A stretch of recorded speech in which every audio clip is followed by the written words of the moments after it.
Trojan Felly, what's up, man? USCJ here. It's the top of the morning. It's the top of the morning. I hope everybody is getting ready to get up, get out, and make some things happen this morning. Listen, we got to talk about a big time offensive tackle that USC appears to be going after, and we're gonna get into his information real quick.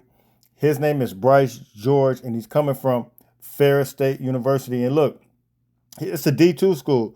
However, he's highly sought after right now. Multiple schools are offering him already. Schools like Georgia Tech, Cal, of course, USC. And, here's what I want to tell you real quick before I get into his information about why we could possibly be going after an offensive tackle. All right, before I get into Bryce information real quick, who he is, what he's rated, his size, I want to talk about real quick some of the things that we talked about yesterday. Keith Biggers, former USC linebacker, was on the show. He talked about how he was at practice on Saturday and some of the things he saw. He didn't reveal a whole lot of information, but there was some domination going on by the defensive line. Now, I've heard this a couple of times these past couple of weeks with the defensive line. And from what I'm told, the defensive line is significantly better than what they were last year. And I told you guys, big guys like, and you see in the picture here, Floyd Bucard, multiple guys that are on the defensive line, John Jarrett.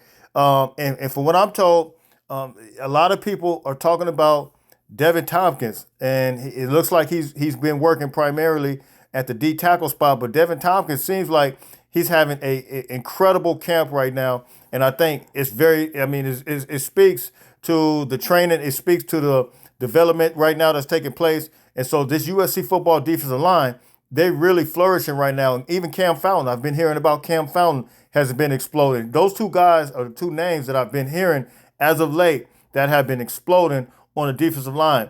And it could be one or two things. Our defensive line is just that much better. And they are. I really believe that we could possibly have the best defensive line in the Big Ten right now. But we'll see. We won't know until we actually get on the field and put the product on the field. However, I think that is causing the offensive line some problems. But at the end of the day, I think it's making our offensive line better. We got a new offensive line that we're essentially working in right now.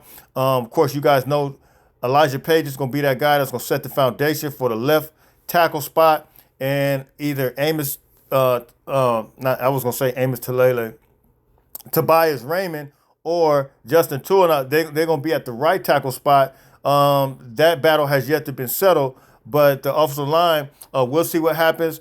Maybe Michael Miwalis might get in there and get a little action with some guard spot or whatnot. But we do know that the center, J.R. Reed, he's a big time player, as well as Winfield. All those guys. However, this defensive line is putting these guys to a test right now, and as a result, I think we just want to get a little bit more safety blankets to have on the offensive line. All right, so this is Bryce right here, and as we stated, in the transfer portal now, a lot of teams are jumping on him, and we're going to talk about the transfer portal because yesterday it is absolutely going crazy. Now the transfer portal is open, it's official. We're going to talk about some of those guys that are in there, but he stands at 6'5", 314 pounds, and he's originally from Detroit Edison High School, Detroit, Michigan.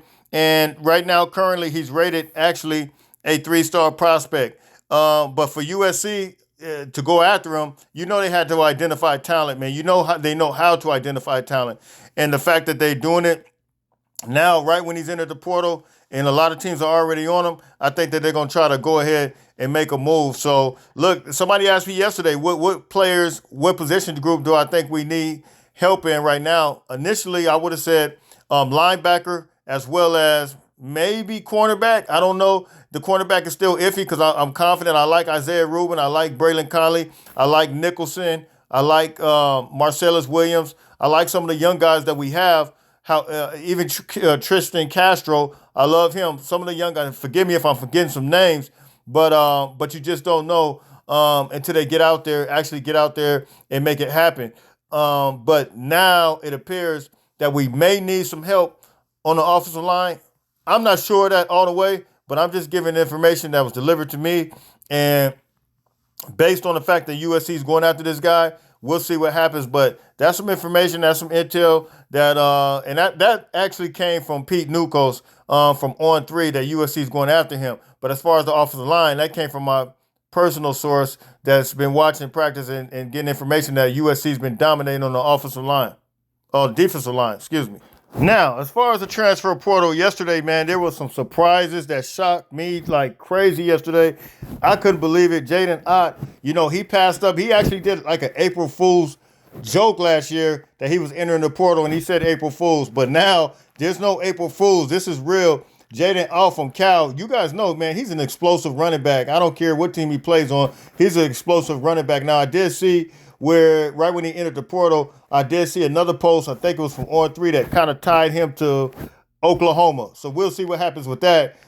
Tatum, you guys remember USC really went after Tatum from, I think he's from Tyler, Texas or somewhere, Texas. But he was an explosive running back that USC went after. So I can only imagine, though, if he comes, Jaden Ott, man, wow. That's a game changer for Oklahoma. I don't know how their offense is going to be, but Jaden Alt is one of those players, man, that I consider to be not only a shocker to enter the portal, but a big-time player. Here's actually another player, man, that's kind of a shocker as well. You guys know we got a big-time player out of Tennessee. He did some good things for us this past season. However, he's out of here, Nate Clifton. But this is a player right here. He was a starting defensive lineman for Vanderbilt. Demarion Thomas, he's entered the portal. He's a 6'2", 321-pound defensive line. Now, I don't think we need any defensive linemen, but he did record 34 tackles and 1 sack this past season. You guys know they beat Alabama. I mean, Vanderbilt had a pretty productive season this past season. And wow, man, what would it be for a guy like him? 2 years left. You kind of wonder, like, do you take a chance on a guy like that? I kind of say maybe, but that's 2 years left. You can't beat that in a guy that had a lot of production this past season. So those right there, Jaden Ott and that guy, those are 2 shockers, man. The portal's about to get crazy. There were multiple guys that came that got announced yesterday with the portal, and I'm telling you, this portal thing is about to be crazy. Let's hope USC keeps all their guys and keep it moving and grooving. So look, man, that's a little information. It's USCJ32 on Instagram, USCJ32 on Twitter. Listen, happy Tuesday to everybody. I'm out of here, man. Until later on, fight on, fight on, fight on.